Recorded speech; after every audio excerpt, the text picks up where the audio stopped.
മമതാ ബാനർജി സർക്കാരിനെതിരെ ആഞ്ഞടിച്ചും കേരളത്തിലെ തദ്ദേശ തെരഞ്ഞെടുപ്പിലെ നേട്ടം എടുത്തു പറഞ്ഞും പശ്ചിമബംഗാളിലെ BJP റാലിയിൽ പ്രധാനമന്ത്രി നരേന്ദ്രമോദി.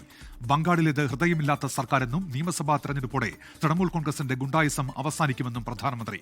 രാജ്യത്തെ ആദ്യ വന്ദേ ഭാരത് സ്ലീപ്പർ ട്രെയിൻ പ്രധാനമന്ത്രി ഫ്ളാഗ് ഓഫ് ചെയ്തു. വിഭജന രാഷ്ട്രീയം പിന്തുടരുന്നവരാണ് കാലങ്ങളായി കിഴക്കൻ സംസ്ഥാനങ്ങൾ ഭരിച്ചത്. ഇതിൽ നിന്നും പല സംസ്ഥാനങ്ങളെയും BJP മോചിപ്പിച്ചു.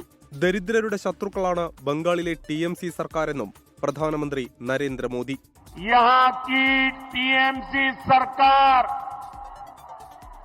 बहुत ही निर्दयी है, बहुत ही निर्मम है. केंद्र सरकार गरीबों के लिए जो पैसा बेचती है,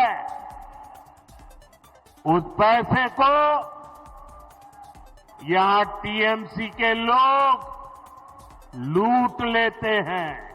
അനധികൃത നുഴഞ്ഞുകയറ്റം ബംഗാളിന്റെ ജനസംഖ്യാ അനുപാതത്തിൽ കാര്യമായ മാറ്റം വരുത്തി. BJP അധികാരത്തിലെത്തിയാൽ ബംഗാളിന്റെ നഷ്ടപ്രതാപം വീണ്ടെടുക്കും. കേരളത്തിലെ തദ്ദേശ തെരഞ്ഞെടുപ്പിൽ തിരുവനന്തപുരം കോർപ്പറേഷനിൽ BJPക്ക് മേയറുണ്ടായെന്നും പ്രധാനമന്ത്രി. കേരള की राजधानी तिरुवनंतपुरम में भी पहली बार BJP के मेयर बने हैं. इस बार बंगाल के लोग भी BJP को भारी बहुमत से विजयी बनाएंगे.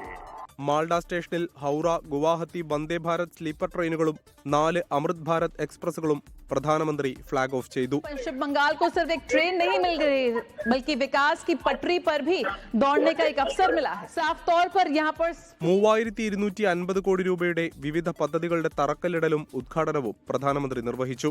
24 ഡൽഹി. ലോകത്തെവിടെയായാലും ഏത് സമയത്തും 24 വാർത്തകളും ഓഗ്മെന്റഡ് റിയാലിറ്റി പാക്കേജുകളും എക്സ്പ്ലെയിനറുകളും വിശദമായി കാണാൻ ഞങ്ങളുടെ YouTube ചാനൽ നിങ്ങൾക്ക് സബ്സ്ക്രൈബ് ചെയ്യാം.